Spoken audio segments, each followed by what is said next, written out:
네, 안녕하세요. 시공TV입니다. 오늘은 견출에 대해서 얘기해 보도록 하겠습니다. 네, 시공료 하자관리고요. 그리고 주차장, 아파트, 부대시설 순서대로 설명하도록 하겠습니다.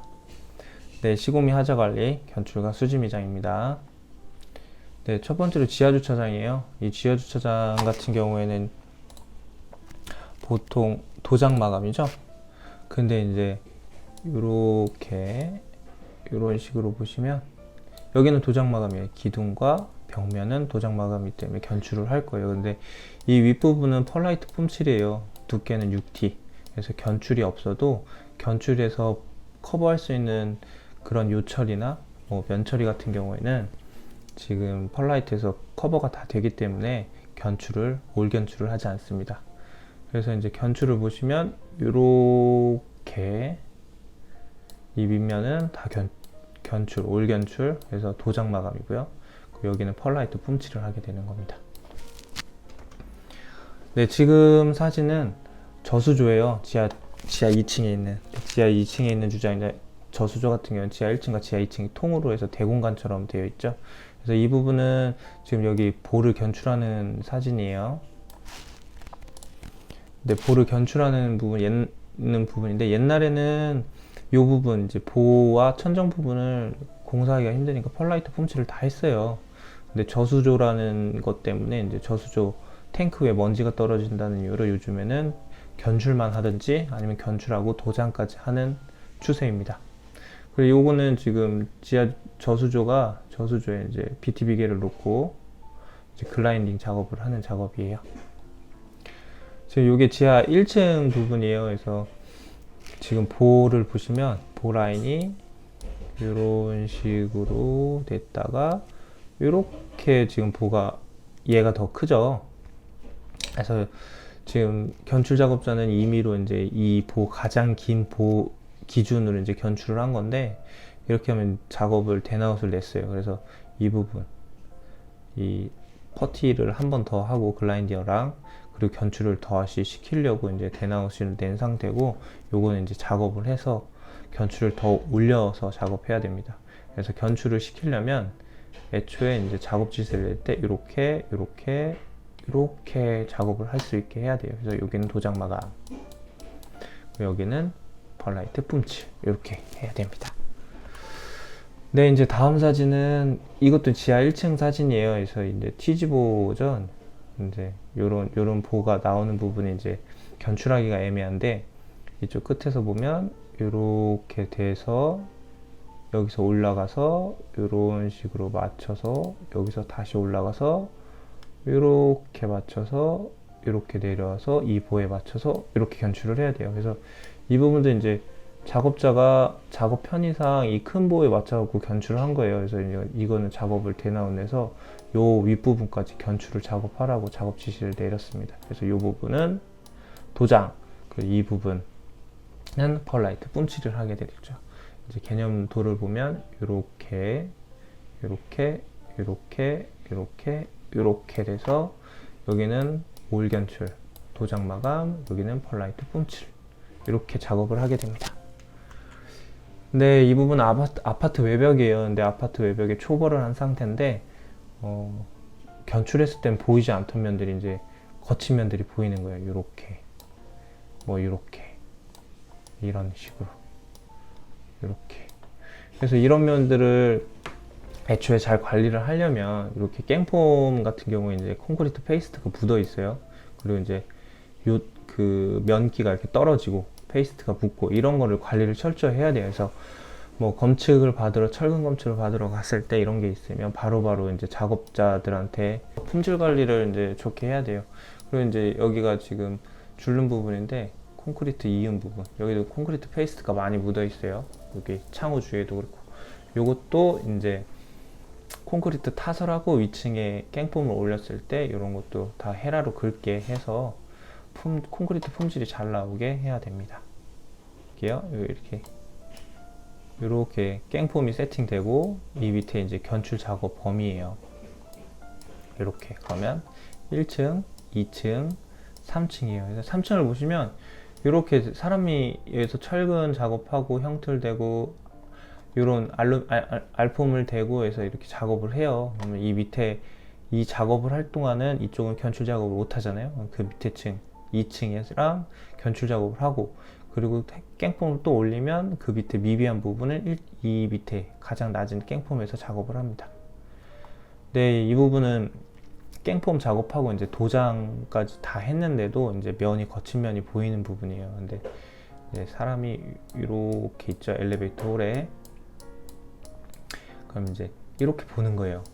그럼 이 보는 면이 이 면과 이 면 양쪽에 이렇게 보이는 면이에요. 그래서 이 부분은 콘크리트 페이스트가 위에서 콘크리트 타설할 때 흐른 것도 있고, 이제 견출 글라인더 면이 그대로 노출된 부분이에요. 이런 것들이 글라인더를 하고 견출을 했는데 견출 페이스트가 이제 점성이나 아니면 부착력이 없어서 떨어지는 부분이 있는 거예요. 그래서 이런 게 그대로 노출되기 때문에 이 창문, 엘리베이터 홀이나 계단식 창문에서 보이는 부분은 좀 품질 관리가 절대적으로 필요한 관계가 있습니다. 그리고 이 부분은 외부 발코니 쪽이에요. 그래서 외부 발코니 같은 경우는 이제 견출면이 좀 많죠. 외부 발코니 쪽인데 견출면이 좀 안쪽까지, 창호 안쪽까지 해야 돼요. 왜냐하면 이제 창호가 이렇게 설치되면 이 부분도 견출면이거든요. 도장면이기 때문에. 그래서 견출을 작업 지시할 때 여기에서 요 안쪽까지 견출하라고 해야 되고, 이렇게 안쪽까지 반드시. 그리고 밑에는 천정을 하고 이렇게. 지금 견출면은 다 지금 도장면을 말하는 거예요. 하고 얘도 이렇게 보면 요 안쪽까지. 지금 창호가 이렇게 세워지는 거예요. 이렇게. 그리고 얘도 이렇게 해서 요 안쪽까지 견출을 해야 되고, 얘는 뭐 파라펫이니까 요거 그대로 따라가면 되겠죠. 지금 여기가 지금 피난사다리 하면 그 앞에 요 부분이에요. 요 사진도 이제 천정 부분을 이렇게 견출한 부분이에요. 지금 여기는 아직 들었는데 천정은 올 견출한 상태입니다. 이 부분이 이제 아까 얘기한 것처럼 사람이 여기서 지켜봤을 때 이 면이 보이는 부분이에요. 근데 여기도 마찬가지예요. 창호가 이렇게 서 있기 때문에 견출을 여기 창호 안쪽까지 이렇게 해야지 나중에 작업을 한 번 더 안 해요. 그러면 관리하려면 이게 안 돼 있는 걸 미리 작업을 지시하면 한 번 더 돌 필요가 없겠죠. 그래서 여기까지 지금 창호가 이렇게 쓸 거거든요. 이 안쪽으로. 그러니까 견출은 이 안쪽까지 작업을 시켜야 됩니다. 요거는 이제 세대 쪽이에요. 안방 발코니 쪽이라서 안방 발코니에 견출을 한 거고, 벽면에 여긴 천정이 없기 때문에 천정이 도장입니다. 그래서 견출을 한 거고, 여기 이제 호이스트 자리고, 여기는 이제 세대 침실이에요. 여기 침실. 그 여기가 거실. 근데 거실 쪽에 여기가 이제 견출을 안 했는데, 이쪽 보시면 이렇게 부분 된 부분 있죠. 여기가 아트홀이에요. 거실. 그래서 아트홀 부분은 견출을 안 합니다. 이 견출을 하게 되면 아트홀에 에폭시로 붙이는데 부착력이 떨어지기 때문에 만약에 실수로 견출을 했다면 그라인딩을 해야 됩니다. 그리고 여기 이제 천정 견출을 했어요. 근데 이제 이만큼이 미시공 된 거예요. 그래서 이만큼은 미리 사전에 체크했다가 견출한테 작업 지시를 다시 해야 됩니다. 그리고 요거는 천정 견출을 했어요. 여기 미장면이고. 근데 천정 견출했는데 요 인서트 자리 요거 메꾸라를 안 했고, 요거는 이제 드레인 자리인데 이쪽으로 이제 물이 떨어져 가지고 시멘트 페이스트가 다 떨어진 거예요. 이거는 이제 이 견출이 할 때 했겠죠. 근데 이제 물이 떨어지면서 이제 시멘트 페이스트가 다 씻겨 내려가면서 여기 이제 땜빵 한 것까지 다 떨어진 거죠. 그래서 이제 혼화제 쓰는 게 중요하다는 것을 여기서 볼 수 있습니다. 이제 도배면인데 이제 조인트 견출만 하거나 이제 전체 견출만 하는 얘긴데요. 이제 도배면이에요. 여기가 도배면인데 어느 회사는 이렇게 이제 알루미늄 조인트 부분만 이렇게 견출하는 회사가 있고, 올 견출하는 회사가 있고, 전체 수지 미장을 하는 경우가 있어요. 근데 품질 면에서 보면 올 수지 미장 하는 게 좋겠죠. 근데 단가가 비싸요. 그리고 전체 견출하는 회사도 있고, 그리고 이렇게 조인 부분만 견출하는 회사가 있어요. 이건 뭐 시공사마다 품질 기준이 따르기 때문에 그거는 그 회사 품질 기준에 맞추면 될 것 같습니다. 네, 이 부분은 이제 올 견출한 부분이에요. 올 견출한 부분인데 이제 견출을 했고, 네, 견출을 했고 이제 여기에다가 허리먹을 때렸죠. 허리먹을. 근데 왜 허리먹 먼저 때리고 견출하면 안 되냐면, 견출을 먼저 작업하고 허리먹을 때리게 되면 허리먹이 지어질 리가 없어요. 그런데 이제 작업을 빨리 하겠다고 허리먹을 먼저 때리고 견출을 하게 되면 허리먹이 지어지게 되죠. 그럼 허리먹이 지어지면 일을 한 번 더 해야 돼요. 그러면 일도 많고 허리먹을 다시 때리게 되면 허리먹이 어디 있는지도 기준을 다시 잡아야 하기 때문에 기준이 다 틀어질 수가 있어요. 그렇기 때문에 항상 견출을 먼저 하고 허리목 작업을 하는 것이 바람직합니다. 이 부분 이제 아파트 세대 및 공용부예요. 요거는 엘리베이터 홀 쪽이라서 여기 벽돌을 쌓을 거예요. 이쪽에. 그래서 이제 수지 미장을 안 하는 건데, 요 수지 미장이 지금 어떻게 보면 미장면보다도 깔끔하게 나와요. 그래서 지금은 초벌을 하는 사진이고요. 이 초벌한 사진에서 양생을 하루나 이틀 하고 정벌을 한 번 더 합니다. 그러면 정말로 미장한 면보다 깔끔하게 나옵니다. 이 사진은 이제 공용부 계단실 사진이에요. 계단실 사진인데 순서를 제가 설명해 드리려고 이렇게 세 가지 사진을 첨부했는데, 맨 처음에 이제 폼 타일을 따요. 그리고 알품과 알품 사이에 이 조인 부분을 이런 식으로 이제 퍼티를 하죠. 글라인딩을 하고, 그리고 올 견출을 합니다. 전면 견출. 그래서 작업 순서는 1, 2, 3 이런 순으로 작업이 들어갑니다. 이 부분은 계단실 부분, 마구리 부분이 이제 코너부인데, 코너부 이면이 진짜 면이 잘 안 나와요. 그래서 견출을 작업을 하고 항상 이 부분은 2번 체크해야 돼요.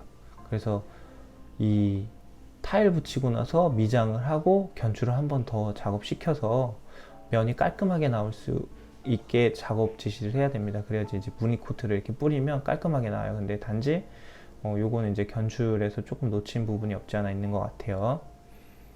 그리고 이 부분은 타일을 붙이고 이제 미장을 깔끔하게 했죠. 그럼 이제 이거는 콘크리트 페이스트인데, 저기 상부층에 콘크리트 타설할 때 이제 콘크리트가 흘러가지고 이제 묻은 거예요. 그래서 이것도 글라인딩 작업해서 견출을 한번 해야 됩니다. 그리고 여기는 엘리베이터 홀이나 아니면 계단실 벽면 쪽인데, 이제 면을 견출 작업이 덜 되면 이렇게 보여요.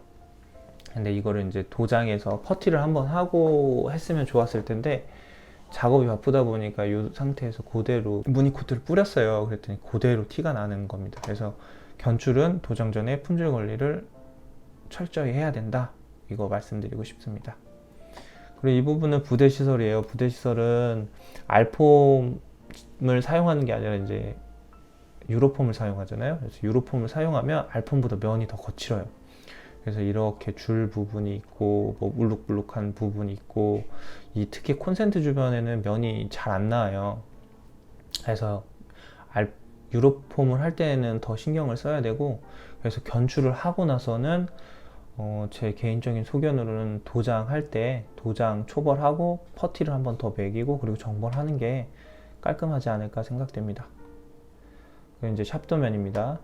샵도면인데요. 이게 이제 세대별 타입 도면이 아니라 이게 한 동 도면이에요. 그래서 한 세대, 두 세대, 세 세대 이런 도면인데, 왜 샵도면을 이렇게 세 세대, 그러니까 동별로 샵도면을 그리느냐 하면, 요 세대랑 세대 사이 간벽이 있어요. 요 세대랑 요 세대 사이의 간벽. 요 세대 사이의 간벽을 보면 이제 타입별 도면을 보면 여기가 견출인 경우가 있어요. 단열재 조적의 미장인데, 이런 거를 놓치지 않으려고 이렇게 동별로 이렇게 샵 도면을 그려주는 거예요. 그리고 예를 들어서 뭐 여긴 PD니까 도장 마감이 아니잖아요. 그리고 보이지 않는 면이고, 그래서 이제 이 빨간 부분은 벽면 전체를 견출하는 건데, 요렇게 견출을 할 수 있고, 계단면은 뭐 올 견출이니까. 그리고 PD 부분 벽면은 요런 부분은 견출을 안 합니다. 그리고 이렇게. 그리고 도배면이죠. 여기 도배면도 견출을 이렇게 합니다. 그리고 기둥 부분도 그렇고. 그리고 이렇게 가구가 들어가는 부분은 견출을 안 하게 되죠. 그리고 이렇게 발코니 쪽에 견출.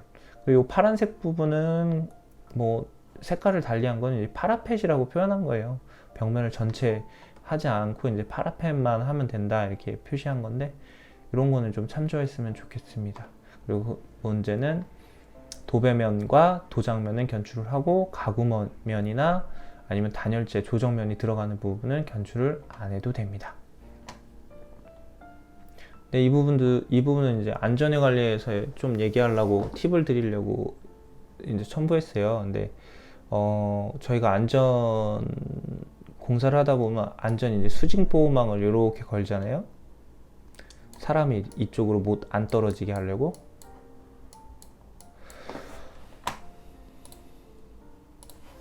그런데 이제 수직 보호망을 걸라 그러면 이제 세트 한 칸을 이렇게 박아요. 세트 한 칸을 박고 이렇게 수직 보호망을 거는데, 이렇게 되면은 완벽한 거예요. 왜 그러냐면 이 세트 한 칸을 떼고 수직 보호망을 없앤 다음에 이 창호를 딱 걸어요. 창호를 걸고 단열재 붙이고 석고보드를 붙이면 안 보여요. 그러나 이거를 세트 한 칸을 엉뚱하게 이제 여기다가 이제 세트 한 칸을 걸고 수직 보호망을 하면, 이쪽은 도장면이잖아요. 그러니까 이쪽 면은 또 땜빵을 해야 되는 거예요. 그럼 일이 두 번이죠. 관리하는 것도 시간도 돈도 두 배로 들게 됩니다. 엘리베이터 홀 같은 경우는 여기가 지금 도장면이에요. 근데 도장면이고 외부도 도장면이잖아요. 이렇게. 그쵸? 그러면 수직 보호망을 세트 한 칸을 어디 박을까요? 여길 박아야 되는 거예요. 이렇게 창호 있는 부분을. 그래서 수직 보호망을 이렇게 걸어야지 그 일을 두 번 안 하는 거예요. 만약에 안전한테 이런 거를 공지를 안 했다. 그래서 이렇게 세트 한 칸을 이렇게 받고 이렇게 수직 보호망을 걸었다. 그럼 이제 이 부분이랑 이 부분 뭐 천정이 쳐지니까 땜빵을 안 해도 되겠죠. 그러나 이 부분은 세트 한 칸짜리 구멍이 있기 때문에 이거는 다 견출한테 또 땜빵을 시켜야 돼요. 그러면 관리자는 한 번 더 확인해야 되니까 일이 두 번인 거죠. 작업자들도, 견출 작업자들도 이제 일을 두 번 해야 되니까 이제 여기에 대한 불만도 있고 품질도 안 나오는 게 됩니다. 네, 요약 정리할게요. 첫 번째로 시공전 샵도면을 작성할 때 타입별로 그리지 않고 이제 동별로 꼭 그려주셔야 돼요. 그래야지 발코니 부분에 이제 단열재나 벽돌 들어가는 부분을 놓치지 않고 완벽하게 작업할 수 있습니다. 그리고 창호 안쪽까지 꼭 견출시키는 거를 작업을 지시하셔야 돼요. 도면에 그려줬다 이렇게만 하시는 게 아니라 작업자를 보면 이 창호 안쪽까지 작업하셔야 돼요 이렇게 얘기하시는 게 돈 관리하는 데에 아주 편합니다. 그리고 깽폼 및 알폼 관리가 철저히 해야 됩니다. 면이 안 좋다면 뭐 콘크리트 페이스트가 묻었다면 헤라로 굵고 작업하게 하시고, 그리고 견출용 혼화제를 사용하는 거를 공사 초기에 좀 잡아줬으면 좋겠어요. 견출용 레미탈로 이제 믹스해서 이제 발랐는데 손으로 만졌을 때 또 부스부스 이렇게 떨어지는 경우가 있어요.